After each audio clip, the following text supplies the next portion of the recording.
اعوذ باللہ من الشیطان الرجیم بسم اللہ الرحمن الرحیم السلام علیکم ورحمۃ اللہ وبرکاتہ۔ میں امید کرتی ہوں کہ میری تمام نوری سسٹرز خیریت سے ہوں گی۔ آپ لوگوں کے ہوم ورک مجھے مل گئے اور اس دفعہ کام کچھ زیادہ تھا، آپ کی اسائنمنٹ کچھ طویل ہو گئی اور آپ لوگوں کو مشکل لگی، معذرت چاہتی ہوں۔ انشاءاللہ آئندہ کوشش کروں گی کہ آپ کا جو کام ہے وہ مختصر ہی رہے، اس دفعہ کچھ زیادہ ہو گیا، سوری۔ اور لیکن ماشاءاللہ آپ سب نے بہت اچھا کیا اور یہ دیکھ کے مجھے بڑی خوشی ہوئی کہ سب نے اس کو بڑی توجہ سے اور بڑے انہماک سے الحمدللہ سنا اور پھر اس کو پریسکرائب کیا۔ کچھ لوگوں نے بہت یعنی الحمدللہ کچھ پرانے لوگ بھی تھے اس میں، کچھ تربیت یافتہ لوگ ہیں جنہوں نے بہت اچھا سا اس کو بیان کیا، اور کچھ لوگوں کی اس میں غلطی اس کو نہیں کہوں گی، صرف یہ ہے کہ بیان کرنے میں کچھ الفاظ کا چناؤ جو ہے سم ٹائم درست نہیں ہم کر سکتے، تو جس کی وجہ سے بات کا جو مفہوم ہے وہ اچھی طرح سے واضح نہیں ہوتا، تو جن کو میں نے ریکویسٹ کی تھی کہ اس کو دوبارہ سے آپ کریں، تو اس کا یہ مطلب قطعاً نہیں تھا کہ وہ غلط تھا، ٹھیک ہے۔ تو اس بات کو سمجھ لیں کہ جب ہم کوئی چیز سنتے ہیں اور پھر اس کو جب ہم بیان کرتے ہیں تو اس کے لیے ضروری ہے کہ ہمیں اسے بیان کرنے کا صحیح طریقہ آنا چاہیے، چونکہ یہ ایک تربیتی کلاس ہے تو اس میں ہم یہ بھی سیکھیں گے کہ ہم نے جو سنا، جو سمجھا، ہم نے اس کو بیان کیسے کرنا ہے، ہم نے یہ بھی سیکھنا ہے، اور یہ اسی چیز کی پریکٹس ہو رہی ہے کہ آپ اس کو بیان کر سکیں۔ آپ لوگوں کو بیان کرنا مشکل لگ رہا ہے بٹ الحمدللہ آپ لوگ بہت اچھی کوشش کر رہے ہیں اور بہت اچھا سیکھ رہے ہیں، اور انشاءاللہ آپ لوگ اس سے بھی اچھا کریں گے۔ تو جن میری پیاری نوری سسٹرز کو اگر کوئی اس بات سے پریشان ہے کہ ہماری اتنی زیادہ مسٹیکس کیوں نکالی گئیں یا ہم سے صحیح نہیں ہوا، تو وہ بالکل پریشان نہ ہوں۔ میں نے آپ کو واضح کیا کہ الفاظ کا چناؤ سم ٹائم جو ہے وہ ہم لوگ صحیح طور پر نہیں کر پاتے، جس کی وجہ سے مفہوم واضح نہیں ہوتا۔ اب آئندہ آپ جب اس کو دوبارہ کریں گی تو پھر انشاءاللہ سے آپ کو اچھا سا اس کو بیان کرنا آ جائے گا۔ جب ہمیں بیان کرنا آ جاتا ہے، ہمیں دوسروں کو بتانا آ جاتا ہے، تو پھر ہمیں خود اس پر عمل کرنا آسان ہو جاتا ہے۔ علم جو ہے، علم کی تو بھرمار ہے، علم تو بہت ہے، ہر طرف آپ دیکھیں، ہر ٹاپک پہ ہمیں بہت اچھے اچھے زبردست لیکچرز مل جاتے ہیں، لیکن اس کلاس کا مقصد جو ہے وہ سیکھنا ہے۔ یہ تربیتی کلاس ہے، تصوف اسپرچولی ہے ہی عمل کا نام، کہ جو ہم نے علم حاصل کیا ہے اس کو اپنی ذات پہ ہم نے کیسے نافذ کرنا ہے، اور نافذ ہم اسی وقت کر سکیں گے جب ہم اس کو سمجھیں۔ تو اس سمجھنے کا یہ جو پروسیس ہے، اس کے لیے تھوڑی سی ہمیں پریکٹس چاہیے ہوتی ہے، تھوڑا سا ٹائم چاہیے ہوتا ہے، اور دھیرے دھیرے انسان یہ سیکھ لیتا ہے، یہ سمجھ لیتا ہے۔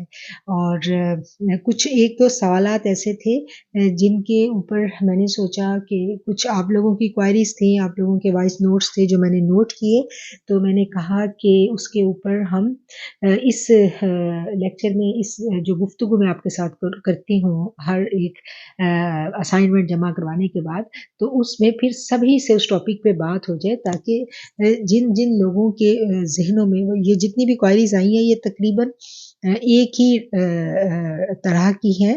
ایک تو یہ تھا کہ جیسے حضرت سلمان فارسی کا تھا، اس میں تو حضرت سلمان فارسی جو ہیں، اب آپ نے لیکچر میں سنا کہ حضرت سلمان فارسی جو ہیں وہ ان کے اندر یہ آواز اٹھتی تھی، ٹھیک ہے نا، تو ان کے اندر حق کی تلاش کی آواز اندر سے اٹھتی تھی، جس کے لیے وہ جگہ جگہ جاتے تھے. اور وہ راہب کے پاس گئے تو انہوں نے انہیں پھر اگلا رستہ دکھایا. تو کیا ہے، آواز کہاں سے اٹھی؟ آواز ان کے اندر سے اٹھی. تو اس چیز کو بیان کرنے میں کچھ لوگوں نے جو ہے، بلکہ کچھ نے نہیں بلکہ کافی لوگوں نے اس چیز کو بیان کرنے میں تھوڑا سا الفاظ کا چناؤ درست نہیں کیا. مجھے پتہ چل رہا ہوتا ہے کہ آپ لوگوں کو سمجھ آ رہی ہے، لیکن سم ٹائم بات وہی آ جاتی ہے کہ الفاظ کا چناؤ ہم درست نہیں کر پاتے، اور سم ٹائم ہم سوال کو غور سے نہیں پڑھتے. تو میری یہ بھی ریکویسٹ ہے کہ آپ لوگ سوال کو ضرور 2 دفعہ پڑھا کریں. ایک دفعہ پڑھیں پھر دوبارہ اس کو پڑھیں تو آپ کو اچھا سا سمجھ میں آ جائے گا. اور دوسری جو بات تھی کہ انسان اور رب کے درمیان کیا چیز، جب ہم نماز پڑھتے ہیں تو کیا چیز جو ہے وہ حائل ہوتی ہے. تو اس کا جو اگر ہم اس چیز کا جو جواب ہے وہ آپ سب نے درست دیا، ڈیفینیٹلی وہ نفس ہی ہے. لیکن یہاں پر جو اسپیسیفک ہم نفس کی جس بیماری کی طرف لیکچر میں اشارہ کیا گیا تھا، ہم نے اس کو نہیں سمجھا لیکچر میں، کیونکہ بات یہ تھی کہ آپ نے جو کوسچنز کے جواب دینے ہیں وہ لیکچر کی روشنی میں دینے ہیں. اس کی وجہ کیا ہے؟ اس کی وجہ یہ ہے کہ جو ہم سنیں، جو ہم سیکھیں، اس کو ہم سمجھ سکیں. ٹھیک ہے. تو جب ہم لیکچر کی روشنی میں اس کو دیکھتے ہیں تو یہاں پر نفس ہی کی بیماری ہے نفاق. ٹھیک ہے. جب نفاق ہوتا ہے، نفاق ایک باریک سی لیئر ہوتی ہے جو ہمارے قلب کو گھیرے رکھتی ہے. جب یہ نفاق کی تہ جوں یہ باریک سی لیئر ہماری اپنی اعمال، کیا کہنا چاہیے، اخلاق رذیلہ جس کو ہم کہتے ہیں، بری عادتیں جس کو ہم کہتے ہیں، چھوٹی چھوٹی ہماری، جس کو ہم اتنا بڑا نہیں تصور کرتے، لیکن یہ بہت بڑی بڑی بیماریاں ہیں جن کی وجہ سے یہ جو لیئر ہے یہ موٹی ہوتی جاتی ہے. تو کیا ہے کہ نفس ہی کی بیماری ہے نفاق، جو کہ انسان کے قلب اور اس کے رب کے درمیان میں حائل ہو جاتی ہے. اور یہ کیا ہے؟ یہ ایک پھر حجاب آ جاتا ہے. اب اس حجاب کے اوپر جو تھا وہ آپ لوگ جاننا چاہ رہے تھے لیکچر کی روشنی میں. کچھ لوگوں نے کہا، اسپیشلی مہین نے، بہت جو ہماری ساتھی ہیں سعودیہ سے، انہوں نے ایک بہت لمبا نوٹ بھیجا اس بارے میں. اور یہ جو حجابات ہیں اس کو تھوڑا سا ہم پریسکرائب کریں تو حجاب جو ہے اچھا، ایک اور سوال یہ بھی تھا، میں نے نوٹ کیا کہ حجاب جو ہے یہ ہمیشہ، یعنی ہمیشہ کے لیے ہٹ سکتا ہے، یا سم ٹائم ہماری بہت اچھی کیفیات ہوتی ہیں اور یہ حجاب ہمیں لگتا ہے کہ ہمارے اور ہمارے رب کے درمیان سے سب حجابات اٹھ گئے ہیں اور بالکل ہم اپنے رب کے روبرو ہیں. تو یہ کیفیت وقتی ہوتی ہے. کیا یہ وقتی ہی ہوتی ہے یا ہمیشگی بھی ہو سکتی ہے؟ یہ بھی ایک سوال میں نے نوٹ کیا، آپ کی طرف سے آیا تھا. تو اس کا جواب یہ ہے کہ دیکھیں، یہ حجابات اٹھتے ہیں تو ولایت کا منصب ملتا ہے.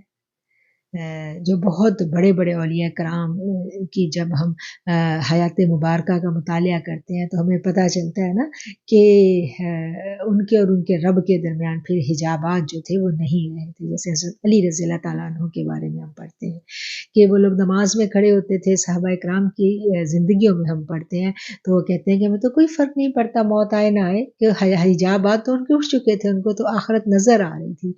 صحابیات کی کو ہم پڑھتے ہیں کہ کس طرح سے نبی کریم صلی اللہ علیہ وسلم کے ایک ایک لفظ کے اوپر انہیں اتنا ایمان اور اتنا یقین کامل تھا، جس کو ہم عین الیقین کہتے ہیں، کہ آقا علیہ الصلوۃ والسلام نے جو بات فرما دی پھر وہ اس کو یعنی اپنی کھلی آنکھوں سے وہ لوگ دیکھتے تھے، محسوس کرتے تھے. تو حجابات تو ڈیفینیٹلی اٹھتے ہیں.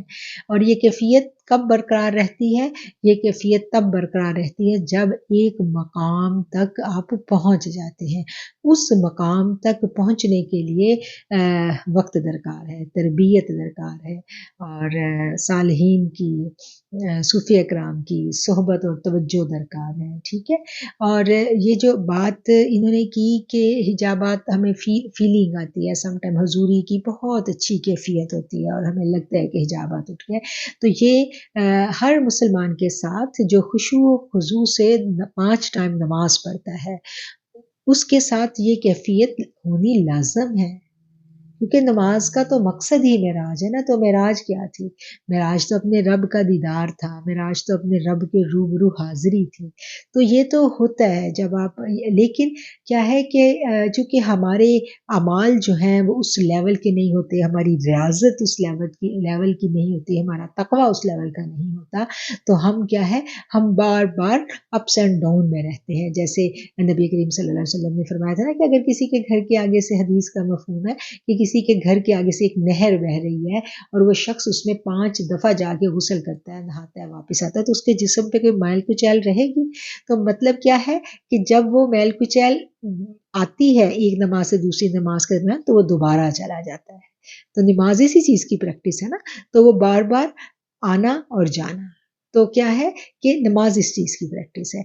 جب وہی قائم ہو جائے، جس کو کہا گیا نا کہ سل جڑ جائے، جن کی قائم ہو جاتی ہے، جو لمحہ بھر بھی غفلت میں نہیں جاتے، جس کے بارے میں صوفیہ کرام کہتے ہیں نا کہ جو دم غافل وہ دم کافر، کہ وہ کیفیت جب نصیب ہو جاتی ہے تو پھر یہ جو حجابات ہیں یہ ہمیشہ کے لیے اٹھ جاتے ہیں.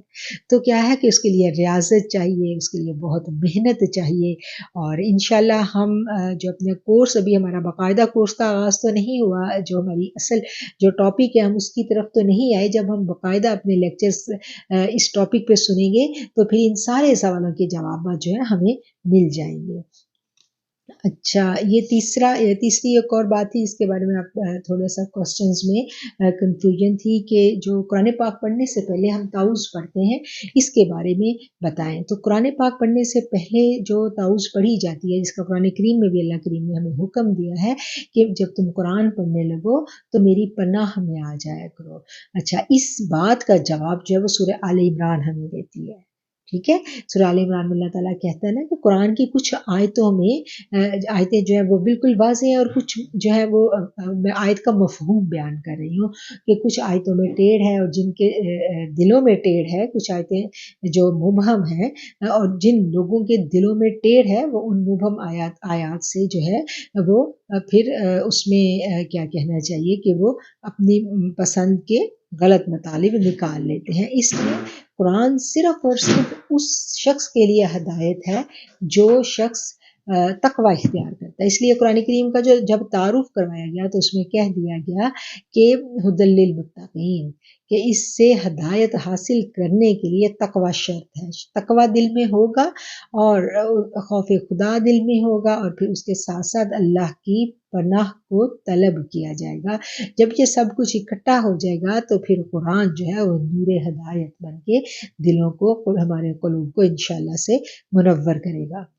اور یہ 3 باتیں ہو گئی. اور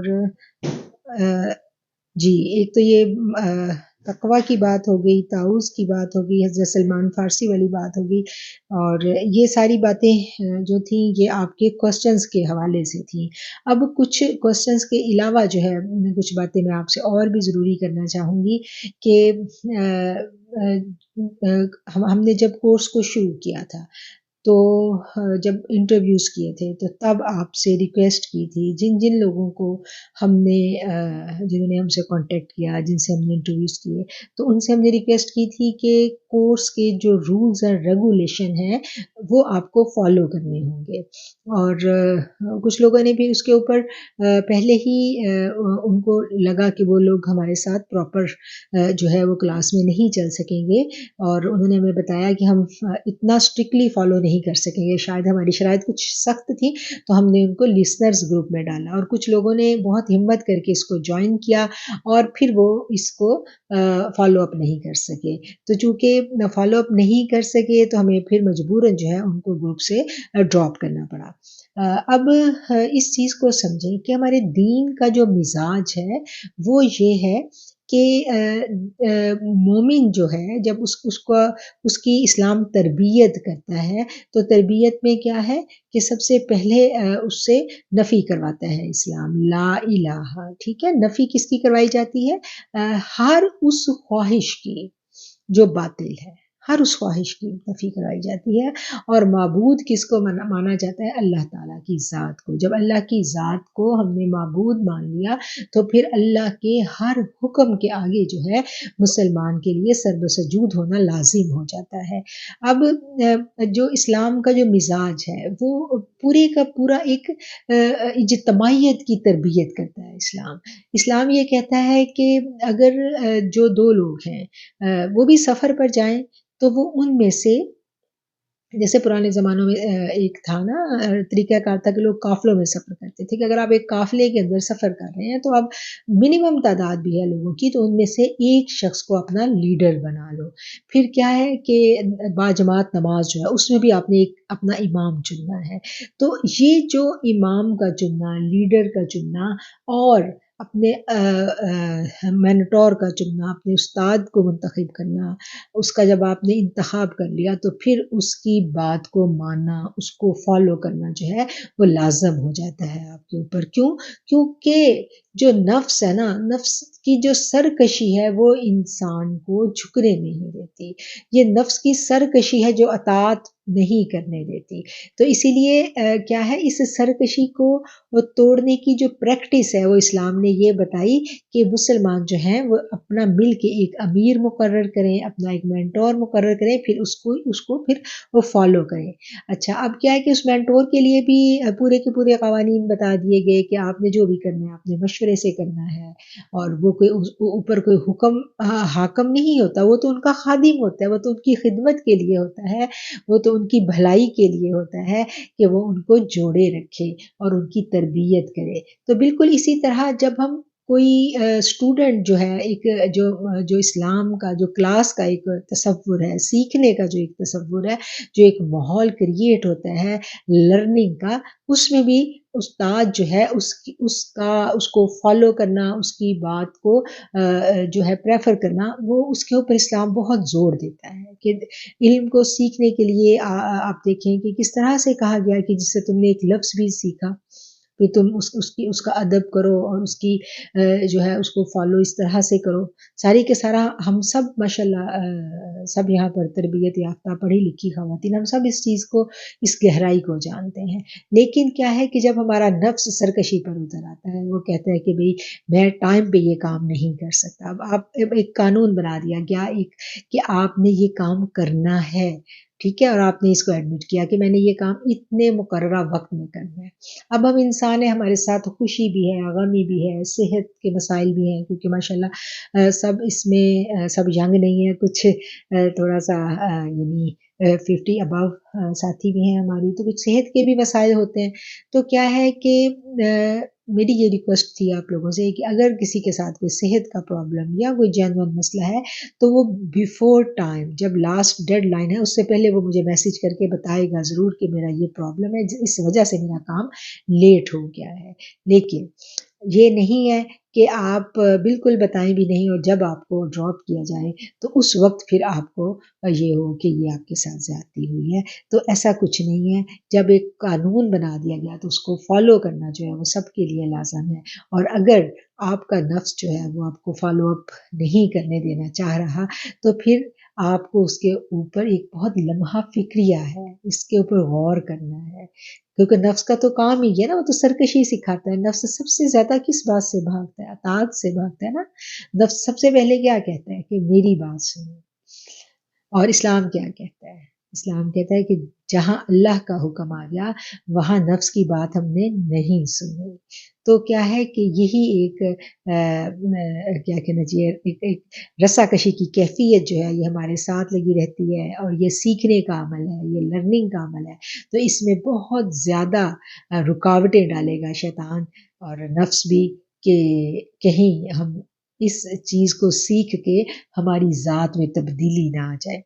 تو یہ جو ذات کو جو تبدیل کرنے کا جو عمل ہے یہ سب سے زیادہ گراں گزرتا ہے شیطان پر. تو اس کے لیے وہ اپنی ہر طرح کے ہتھ کنڈے جو ہے وہ استعمال کرتا ہے، اور ہمیں ان ہتھ کنڈوں سے بچنے کے لیے اپنے رب سے دعا بھی مانگنی ہے اور ایک دوسرے کے ساتھ تعاون بھی کرنا ہے. آپ لوگوں کو مجھ سے کوئی شکوہ ہو، آپ لوگوں کو مجھ سے کچھ پوچھنا ہو تو میں آپ کو ہر وقت حاضر ہوں. اور آپ لوگ مجھے کہتے بھی ہیں الحمدللہ، آپ سب کے میسیجز جو ہیں میں سنتی ہوں اور لیٹ ہو جاتا ہے لیکن میرا خیال ہے کہ میں جواب ضرور دیتی ہوں. اگر کسی کو جواب نہیں ملتا یا ملا تو وہ مجھے ضرور دوبارہ بھیج سکتا ہے. اور جن باتوں کا جواب میں انڈیویجول نہیں دیتی، جیسے یہ والی ساری باتیں اس ویک کی میں نے نوٹ کر لی تھی، تو وہ میں پھر آپ لوگوں کو بتا دیتی ہوں کہ میں نوٹ کر رہی ہوں. تو پھر کوشش ہوتی ہے کہ ایک ہی دفعہ، چونکہ سب ملتی جلتی باتیں ہوتی ہیں، تو ایک ہی دفعہ ان کو اکٹھے جواب دے دیا جائے. تو ایک دفعہ پھر میری آپ لوگوں سے یہ ایک گزارش ہے کہ آپ ایک بہت بڑا کام کرنے جا رہی ہیں. ابھی تو ہمارا کورس سٹارٹ ہی نہیں ہوا، اور انشاءاللہ جب یہ سٹارٹ ہوگا تو آپ لوگوں کو اندازہ ہوگا کہ آپ لوگوں کی کتنی جو روح کی جو پیاس ہے وہ اللہ کریم نے بجھانے کا انتظام کیا ہے آپ کے لیے. یہ تو ابھی صرف ہم ایک ٹریننگ کر رہے ہیں، ایک تربیت کر رہے ہیں، ایک سکھا رہے ہیں کہ اس کو ہم نے کیسے لے کر چلنا ہے.